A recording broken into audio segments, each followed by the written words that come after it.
And he couldn't check him by bringing his attention to his wrong, so he hauled off and smacked him upside his head. Pow!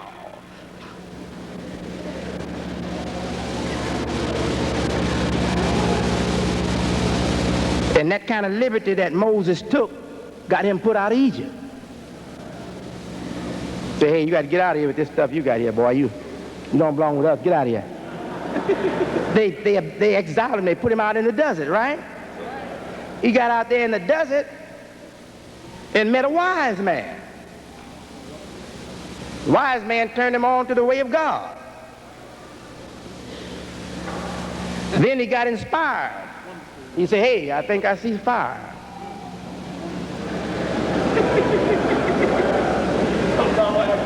So I think I'll go there to the fire. Maybe I'll bring back something that will serve as a light or something as heat for you.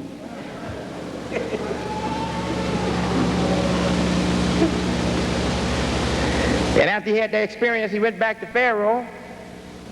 Said, hey, I thought we put you out of here. Didn't we exile you some time ago? What are you doing here? Said, God says, let my people go.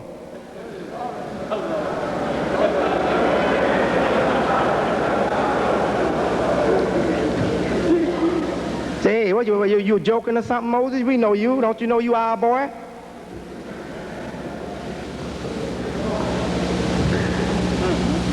Say, who is this God you talking about? Said, the only God I know is myself. That's what Pharaoh told him. Said, who is this God you talking about, Moses? The only God I know is myself.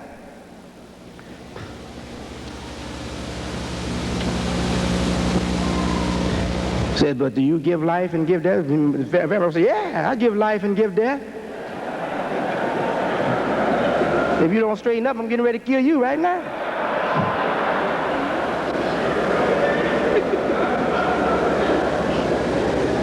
Now, who this God you talking about? Say, the one who created everything and thereafter gave it its guidance. And Pharaoh, that shook him, you know. Say, hey, what's this? Hey, this boy looked like he had met something else. He ain't the same fella that left here.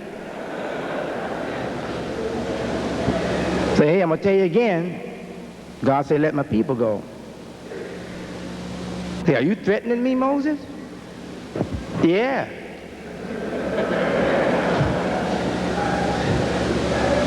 Say, God said he's going to take your firstborn if you don't let my people go. Then he presented him with one threat after another, right? And the God he served backed Moses up. He sent him and he backed him up. Pretty soon Pharaoh, he lost his cool. And he organized his men to battle with Moses and his followers.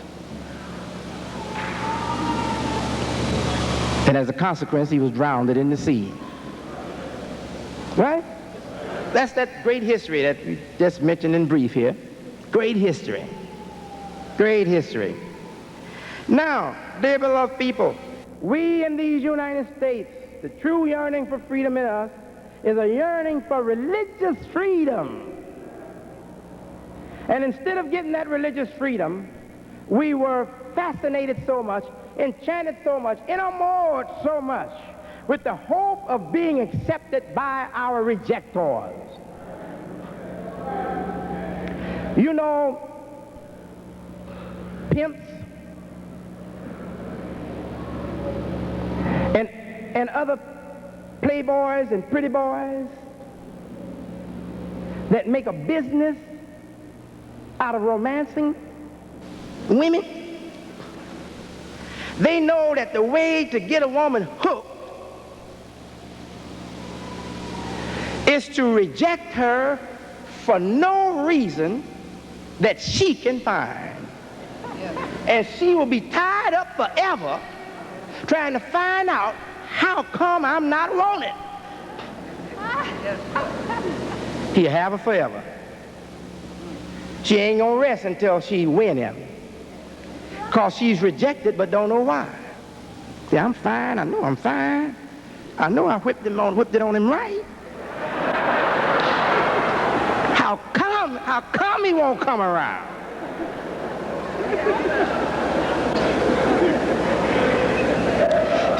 And he's pushing her off. Hey, no, God, leave me alone.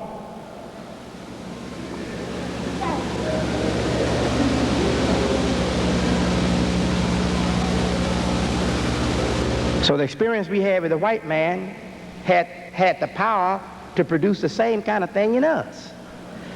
White man rejected us, and we don't know why he treat us like this. Why are we so offensive to him? Why is our flesh so offensive to him? We're human like he is. How come he becomes so upset just by our presence?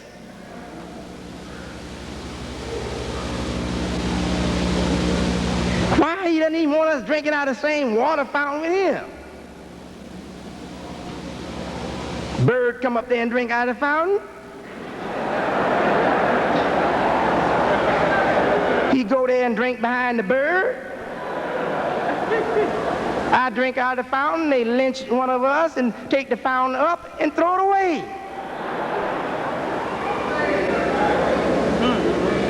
So he put a big question in your mind. Why in the hell do I provoke you to go to these extremes? You got false notions about me, man. Let me hug you. Feel me. I'm just like somebody else. I'm just like anybody else. Come on, kiss me. Come on, please, kiss me. I'm just like anybody else. Tongue me. I'm just like anybody else. Let's have sex. You'll see, I'm just like anybody else. Hey, let's have a baby. You'll see, we can have a baby. I'm just like anybody else. Don't run. Let me sit by you in the park. I'm just like anybody else. Hey, where you going? Don't leave. I'm just like anybody else. Hey, you don't know what these things can do to your soul and to your nature and your spirit. So we want to prove ourselves to him, huh? We want to prove ourselves. And then what happens now? We have a yearning to be religiously free. We want to find religious freedom. Then he opened the church to us, and we walked into the doors, and there is the image of him saying, "Come unto me."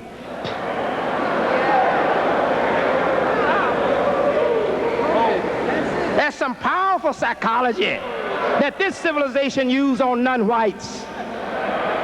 Push them away, say they black, they colored, they inferior. But now come into my church, I have an image of me there that wants you. Come unto me. So all you wanted to do to white women and white men, you go in there and do it to Jesus. Oh, Jesus! Oh, that's Jesus! Oh, wow! Oh, Jesus! Jesus!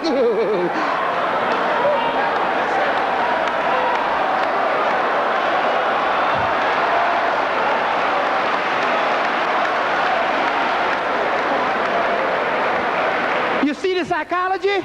You see the psychology? That's it. See, you can take an animal, and make an image, an effigy of a person. And you can take that image and torture and tantalize, etc., that animal with that image. And then take that animal to the person they never saw, never smelled anything. And that animal will go right at that person. So the person you want to accept you is the white man. The image of him is the so-called God, Jesus. God forbid. So your yearning,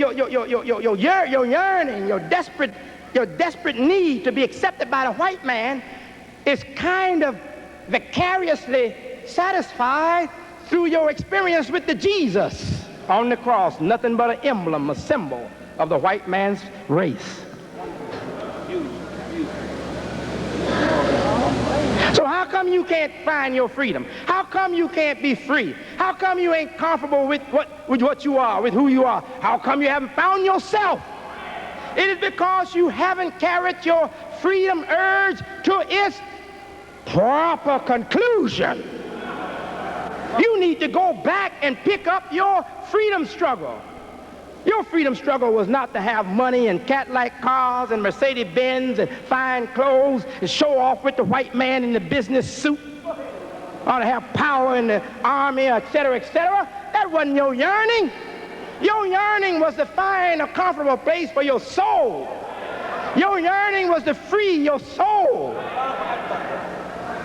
Your yearning was for religious freedom. You wanted to know your God, what he approves, what he disapproves. You wanted to hear from your God if what the white man was doing was right or wrong.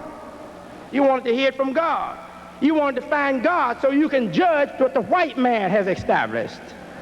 But instead of finding God, you found nothing but a comfortable place with a cold image, nothing but a marble image of the white man. Or plastic or wooden, I don't know what they're making the images in now. And there you rested your religious struggle. Ended with Jesus. Oh, I got Jesus now. I don't need anything else. I understand why. But you still need something. You just can't see the depths of your life. You're in the shallow.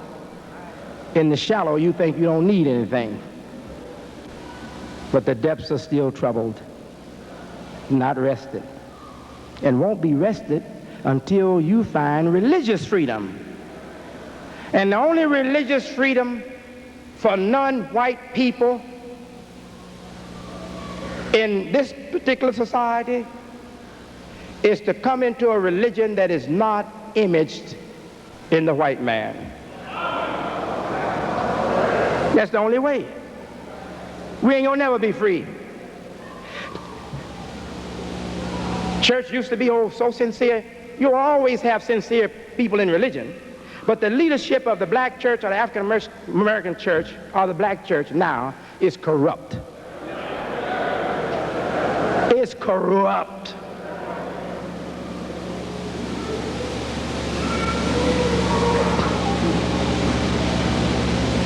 In fact, it's nothing but a mockery.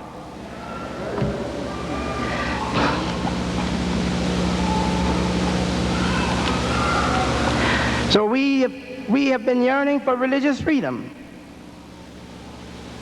This is the course God intended for us, to bring us back to establishment, community life and community establishment, after being taken from establishment when we were brought here as slaves, or taken from the opportunity to establish ourselves when we were brought here as slaves. Many of us were brought from dignified life. We know of certain slaves that were brought and sold on slave blocks, auction blocks. It's documented by history that certain ones of them came from educated backgrounds and good situations, good, fortunate situations. And they were sold just like all the other slaves on the auction block.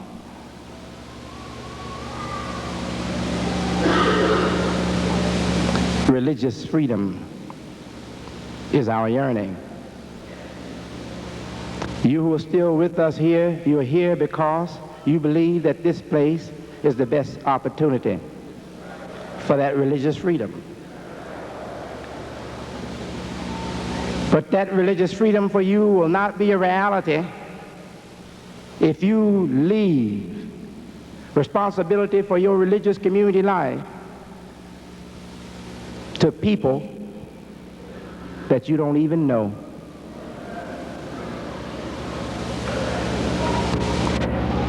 Most of you still trust me, and you depend solely upon me to keep the order of your community or your religious life. I can't do that. That's too much for any human being. The prophet himself, peace be upon him, he was told by God to tell the people, I am not to be a protector of your life, a regulator of your affairs, a guardian for your interests. No, the prophet was not sent to do that. He's told by God in the Quran to tell them that I have no responsibility but to make the message clear. That's what the prophet was told.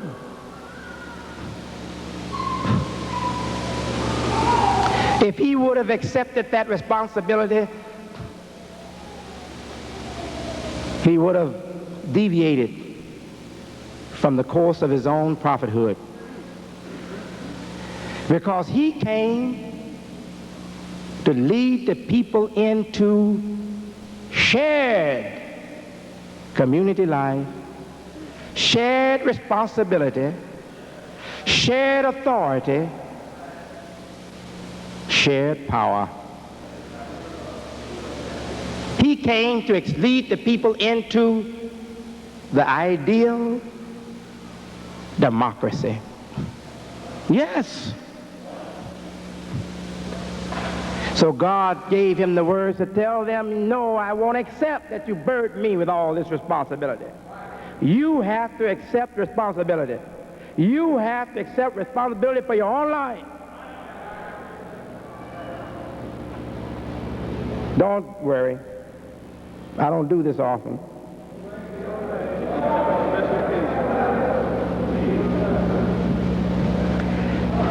This is very important.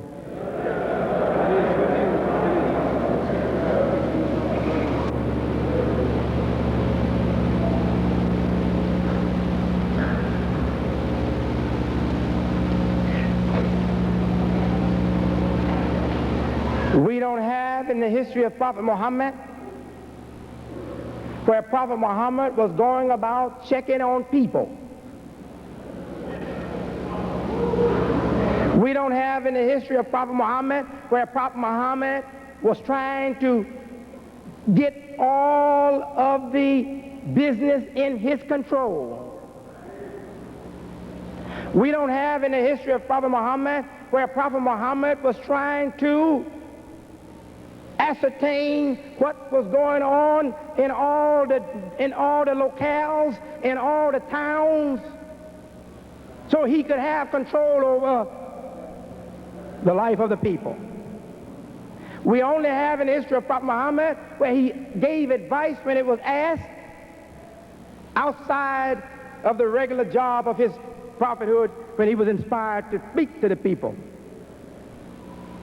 When he wasn't inspired to speak to the people, he was just like a common neighbor. He worked with his wife in the house. He swept the house. He swept in front of the house. He did chores. He went to the market to get groceries for the household. He was seen carrying on the common life of everybody else. How could he do that and be the man that he was, the leader that he was? Because he was sent to bring about a truly participatory democracy where people accept responsibility for their own circumstances, apply the light of God, apply the wisdom of God, and don't expect the man who gave you to you from the mouth of God to be right there with you by your side, watching you and treating you like you're a damn baby, don't know how to take care of your own circumstance. I'm not a prophet. I'm not a prophet. I don't even claim to be a mujaddid. I dropped the issue a long time ago. I'm a leader because you chose me. I'm a leader because you want me. I'll stay a leader because you want me. Yes. You can retire me by not wanting me. You can retire me. I have no guarantee from heaven. Yes. But I speak with the wisdom that was revealed to the prophet, and I speak in the defense of the order of life and society intended for Muslims with the wisdom revealed to the prophet, and I say to you just as the prophet would say to you, I'm not here to watch all of your interests, to protect all of your investments, to preside over all of your disputes. I'm not God, I'm a human being. Right, listen. And God presented this kind of democratic participatory democracy to the Muslims so that the Muslims will be a competing force. Not only that, but a leading force for excellence on this earth, a model community for all other communities. But they failed, and God warned the Arabs, didn't he? Allah says in the Quran, if you fail, he will raise up behind you another people who will accept this responsibility, saying they will be a strong people, they will be a faithful people to God, and they won't fear the criticism of the public criticizers. Wonderful. There are men and nations who have taken up that invitation. I believe in the heart of Khomeini, he feels he really has accepted that invitation. And perhaps in the hearts of certain other leaders, they feel they have accepted that invitation. But for the most part, the majority of the Muslim societies or nations of this earth have disregarded that invitation. Say, well, how come you favor Khomeini and he's a fanatic, a radical? God cares more about a fanatic, a radical who will try to take up the challenge, pick up the cause, than he cares about hypocrites who are pleasing everybody just so they don't disturb the waters. I'm not favoring his image over any other person's image, but I'm telling you that because that man at least has the courage to say, this is not your territory, you will not bring in your Western influences, you will not dictate to us, we have our own religion, God gave it to us, if we want to be under Islamic rule, we're going to be under it. Now leave us alone or suffer the consequences. I'm saying that a man that had that courage, though he be a little too full of wine. What I mean by that, the wine of religious devotion. Though he be a little too filled or too full with the wine of religious devotion, God will come to his aid quicker and with more power and support than he will to the aid of a hypocrite that's scared to stir the waters, afraid to risk criticism from those who will criticize. So that old man is about 150 years old. They thought he should have been dead about 80 years ago. Yes, sir. He's still over there living, still ruling.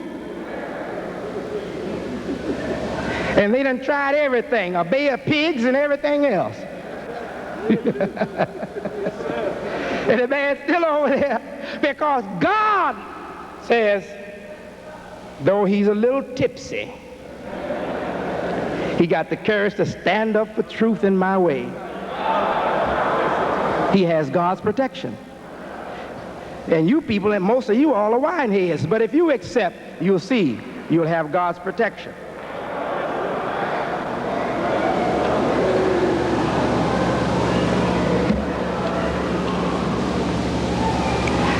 I'm talking about religious freedom. I hope tomorrow to carry this talk and complete this talk tomorrow.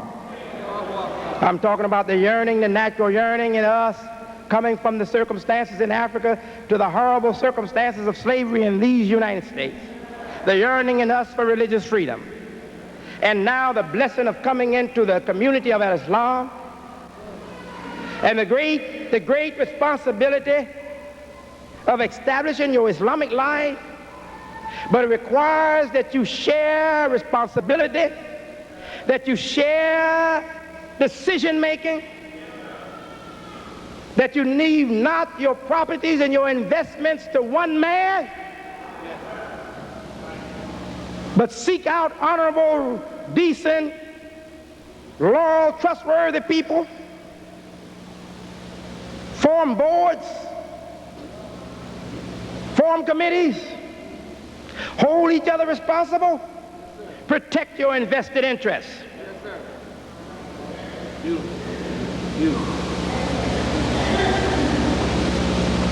In concluding these talks, I want to quickly go over to you the wonderful events in these past 10 years. When I became your leader, that was a wonderful event.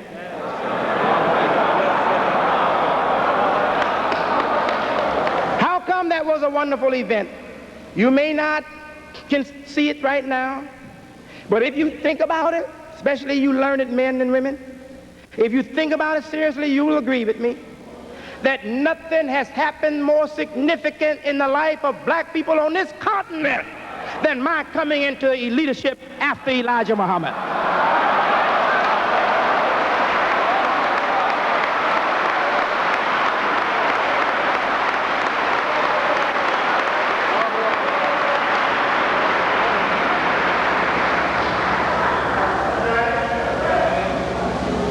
Yes.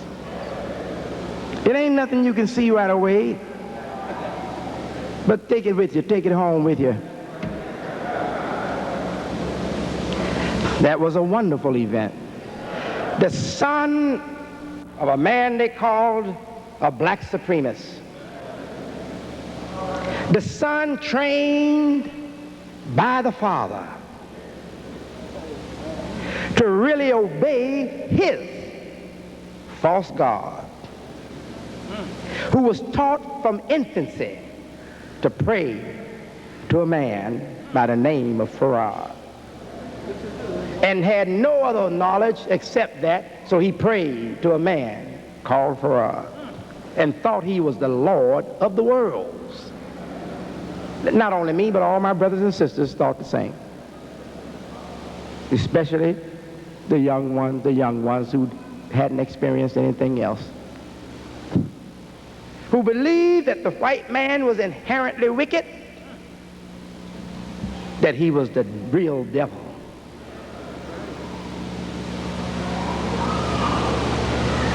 And was recruited in the FOI to be a soldier for God, carrying the message until God come with the material hardware to remove the white man from the face of the earth. Yes, that's what I was taught, that's what I was taught, that's what I was given, that's what I believed, until my mind began to grow out of it to look for better understanding. The son of a man that the public press said was the counterpart or the other side of the KKK.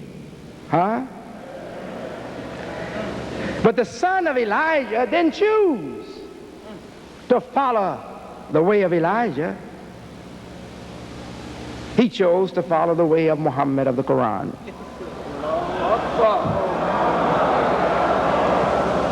And then came into the leadership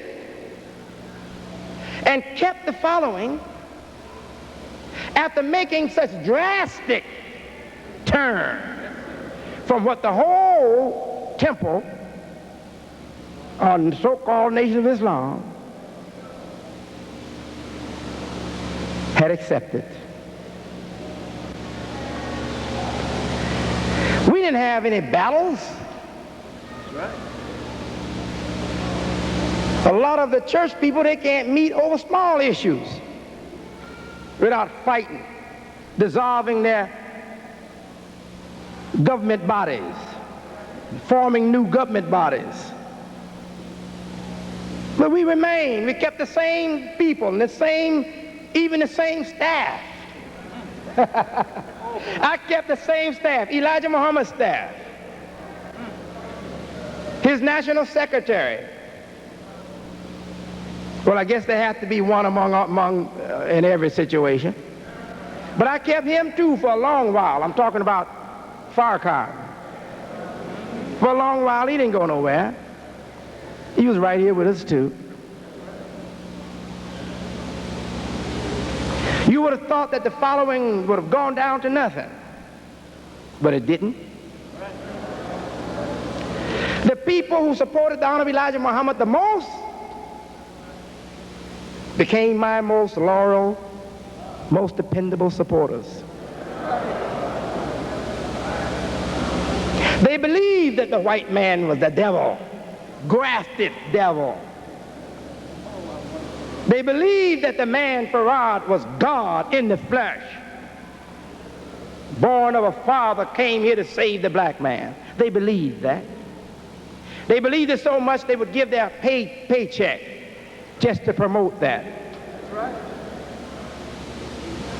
And they were poor people. Now that particular audience, that particular congregation accepted me while I turned the whole thing around. Allahu Akbar. Completely. Changed the whole order. I say that was a wonderful achievement. Wonderful achievement. It wasn't possible because of me, because of my doings. It was possible because of God's doing. The determination in you for religious freedom. You didn't want to go back to the church.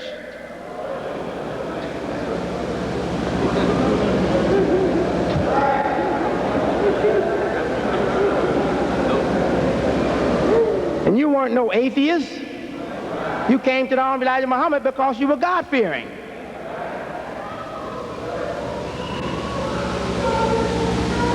So you didn't want to go back. You wanted to go forward. And because God made an opportunity in me for you to go forward and yet still be Muslim, you had no alternative but to say, I'm staying with the Son. That's right. That's right. Huh? Yes, Wonderful, wonderful achievement. Wonderful achievement. God made it possible, but we all share. That stayed with it, we all have a share in it. Wonderful achievement. God even brought some of the forces of the jinns to help that situation. And you remember me saying to you almost 10 years ago, saying Solomon had jinns supporting him in his army. That's what Allah says in the Quran. Yes, some of the jinns. They're gone now, but they were helping me when they were here. I don't want to call them by name, but there were some big jinns among us. And not only that, some jinns in the government quarters, some jinns in the private sector, outside of the community. They looked at it and said, hey, this looks good. If I can secretly give some support to this, if I can use my influences, my means, or my instruments to aid it in some way, I'm willing to do it. They lent their support. And we appreciate whatever anybody did to help make possible what occurred. But God was the master planner. Couldn't have been done without him. In fact, it was his plan. Yes. Now, dear beloved Muslims, we are here in the community of Al-Islam. We are with the Quran. We know the Quran is our authority. There's no authority above the Quran for Muslims. We know Muhammad is the one to demonstrate that authority to us, how we live that in our lives and in the life of the society, in our relationship with each other and with non-Muslims. We know that.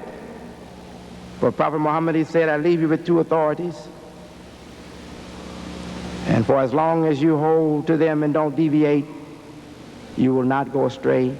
And he named them, he said, they are the Quran and my own demonstration of how that book is to be lived, called his Sunnah. Praise be to Allah. We have that. But if we don't study the Quran, if we don't read it and become familiar with it, if we don't study the life of Prophet Muhammad and become familiar with the events in his life, with his personality, with his principles, his spirit, his temperament, his wisdom, if we don't get acquainted with that, somebody can come behind me and take you into something that will be as foreign to this as the old was.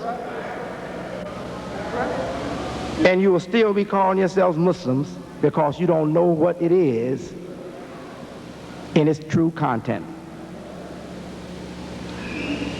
Don't waste your time, you youngsters, you teenagers, you young students, you bright-minded youngsters.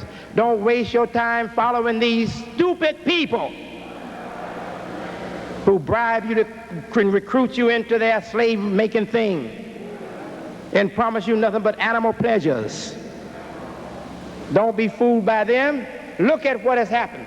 Go talk to the wise if your mind ain't strong enough.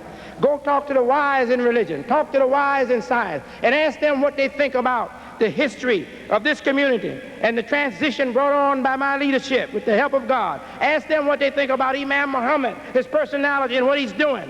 Ask them what they think about it. So you will get another point of view from people who have credit and not be recruited in by these Uncle Toms, these slaves of the establishment. And when you are convinced by your own intelligence that what Imam Deen Mohammed represents is the best opportunity for us, is the more dignified thing to support, then lay to it. Put your brain to it. Put your heart in it and put your brain to it and spend your energies advancing the life content of the Muslim as it is in the Quran, as it is in the Sunnah, and as I have tried to represent it. That's the need. Because I'm not going to live, I'm going to die. And maybe sooner than you think. Yes, who knows? And what will happen with you all still looking for a Jesus to take all of your responsibilities upon his shoulder? God never intended no such. That's a message for the people they want to exploit. They want to take out of the race.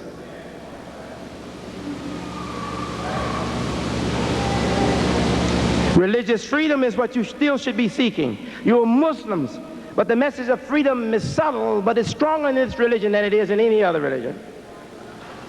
But when we pray, we can't even leave it to the Imam to pray for us.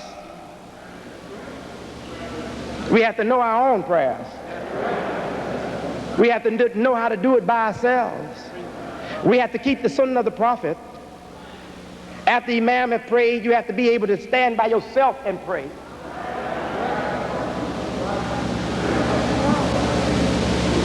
So what is the real meaning of the Prophet's Sunnah? True democracy. True democracy, where the individual is capable of leadership for himself. That's the real message of his Sunnah. That the individual must share in the responsibility for carrying the burden of society. He must be able to carry out the functions alone, the knowledge for how to live and carry the burden or the weight of government and society must not be on one man's shoulder, but on the shoulder of all of them. And if they understand the sign of Christ, that is a sign. Yes. For they say Jesus is the one promised in Ezekiel, not Ezekiel, one of those books in the Bible, I can't recall it right now. Says, and the government shall be upon his shoulder. Wonderful counselor, etc., etc. But did Jesus say he was a symbol of one man? No. He said, I in the Father, and you in me. And you in me. Meaning that I have my strength in obedience to God, following his guidance, and you have yours in my a symbol, my sign.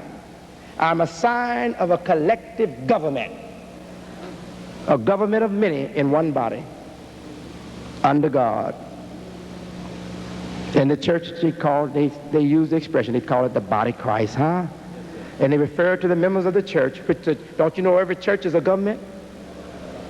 A lot of preachers don't know it, but this land and this law allows religion to have its own independent government. And they are supposed to be the members in that government. And it is supposed to be shouldered by all the members in that body. And Christ is a sign of that body, as he's a sign of many mysteries.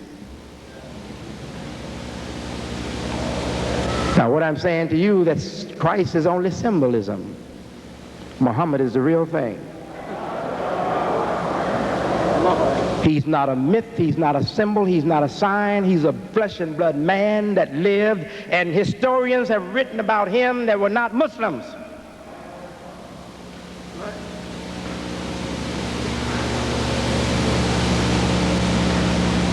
So wake up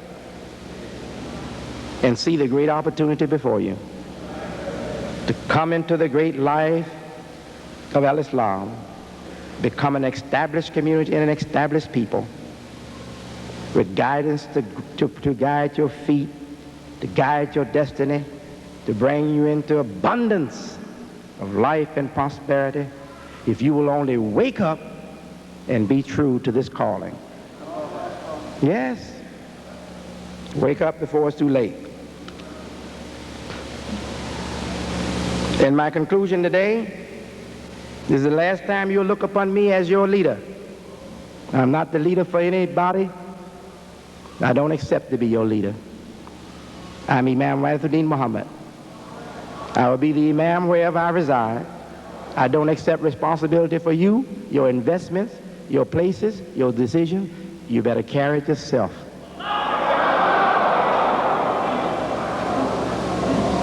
I don't intend to ever meet with the Imams as their advisor. You have to advise yourself. Take the Quran, take the life of Muhammad, make your decisions. Do not use me as your excuse anymore. I'm not available. And if you would follow my advice, you would put down the term American Muslim Mission. You would put it down. You would never pick up any term that lop you all together in one community. You'll be members of a Muslim community that is international. You will have masjids and imams. You will have AMCOP, collective buying. You'll have political awareness committees. You will have businesses, private businesses, private concerns. You will bring nothing under a centralized thing anymore. You'll be called by masjid names. You'll be free to walk into any masjid and be recognized as a Muslim, just like Muslims are in the international Muslim world. You will hold your imam accountable.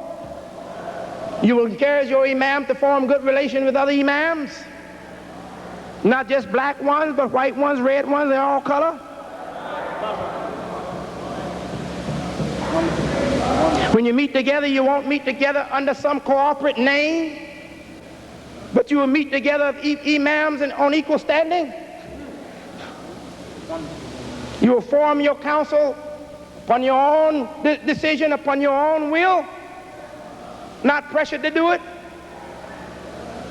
You will limit the power of your council to nothing but representing the interests, the aspirations, the concerns of your masjid. Find opportunity to work together when it's necessary.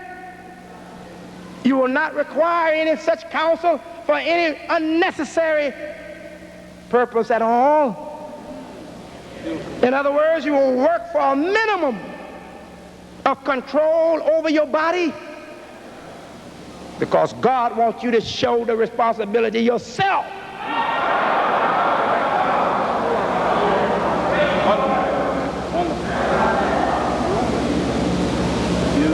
I've always had a problem in my soul accepting that religion be organized or institutionalized to the extent that it becomes a cooperation, a corporate entity, a good situation to be exploited by the powerful. Yes. But if you follow the guidance of God, if you have the free, open Islamic society that God intends for you, then you are not an enticement, a temptation, an invitation to the exploiters from the powerful, from the rich. But if they see you have a tight-knit, well-organized, strongly organized thing wherein there's an individual, or a group of individuals dictating to many, that's a good situation for them. It's ideally structured and tailored for their exploits. But if you get rid of that and have an open, free Islamic society, and you come together as imams, not belonging to American Muslim mission, that was a step from another thing that even was more institutionalized. The old temple of Nation of Islam. So I brought you a step away from that. Now I'm not telling you to drop that, but I'm advising you that if you want to really be Islamic community, you should drop these names that separate you and set you apart from other Islamic populations.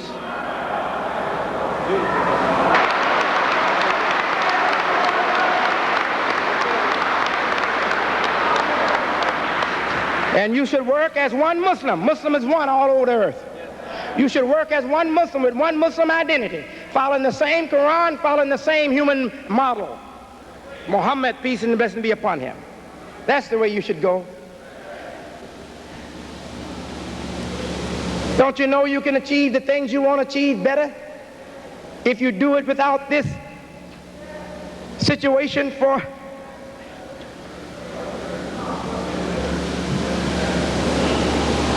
enemy sabotage? Yes, you can do it much better. Private enterprise. Private enterprise. Form together in groups as you have been doing. Don't you think that's progress? I do.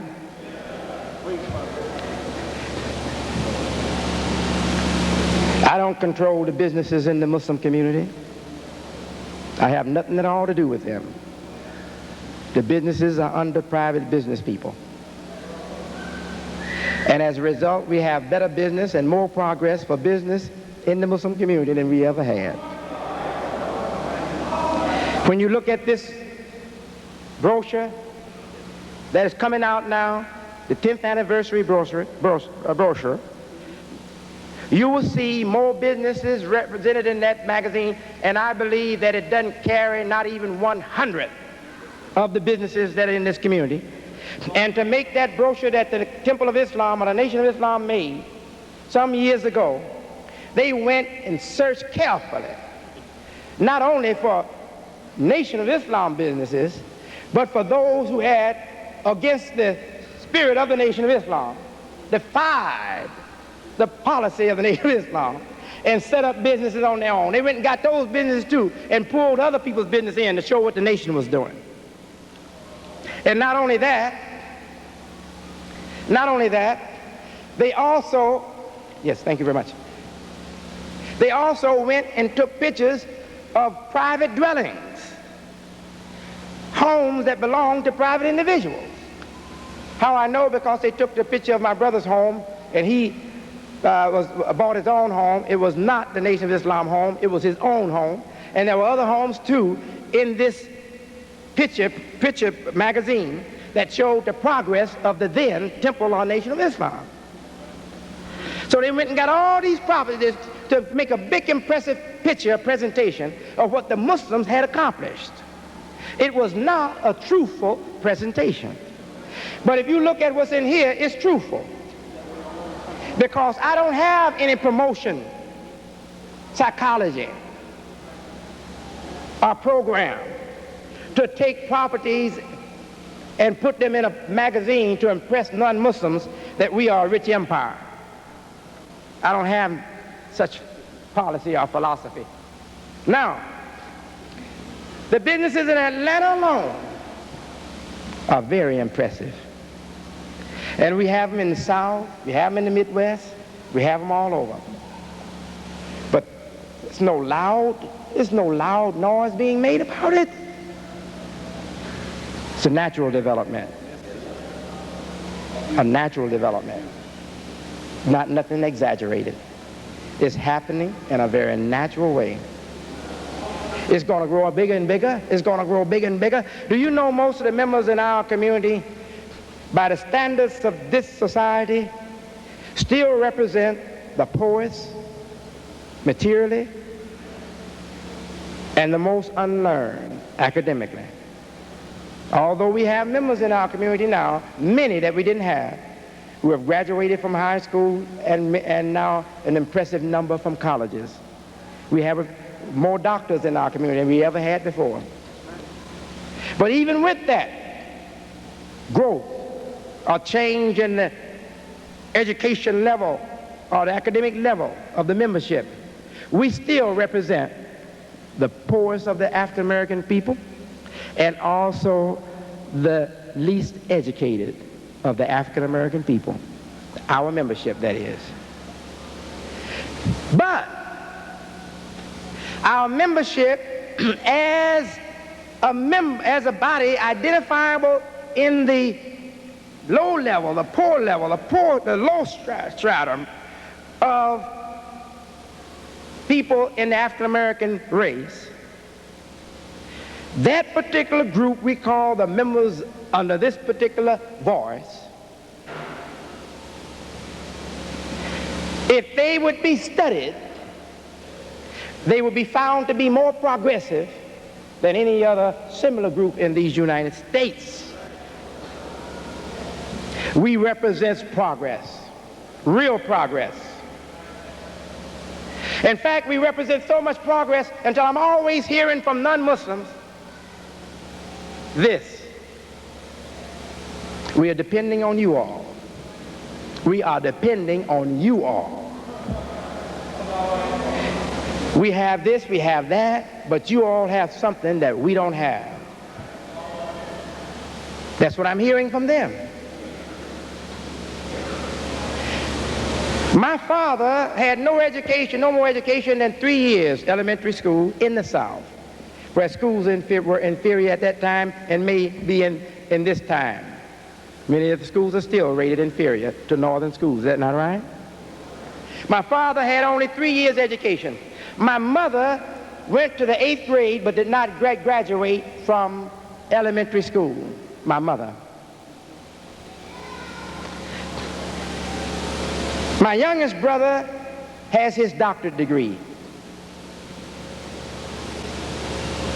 I am a man that's highly respected for wisdom and insight. Yes. And we come from Mama and Dad, Elijah Muhammad and Clara Muhammad, who was before they became Muslim, or took on those names, Elijah Poole and Clara Evans.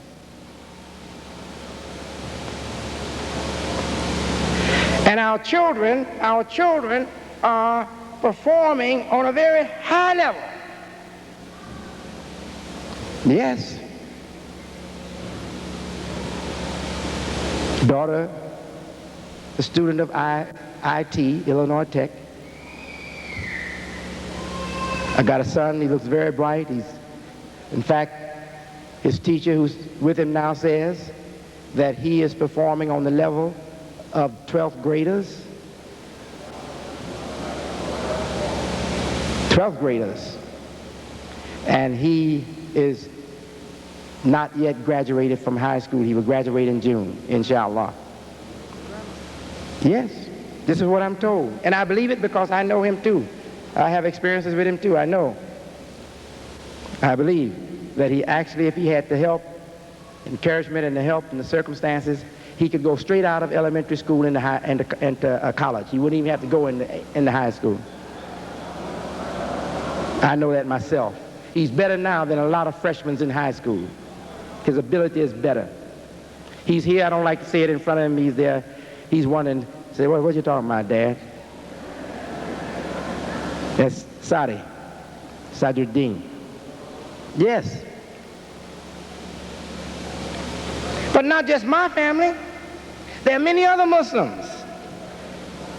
Brother Hazem Ali, he has a child too in IIT. Another brother, another sister, they have a daughter in IIT. In fact, there's about 4 or 5 children from the Muslim community here in Chicago in IIT. IIT is one of the hardest schools to get into in Chicago or in Illinois.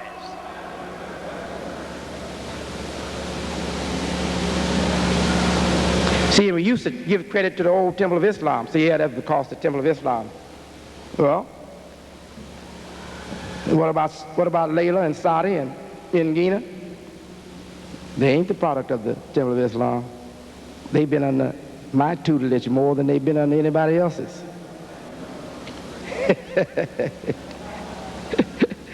That's right.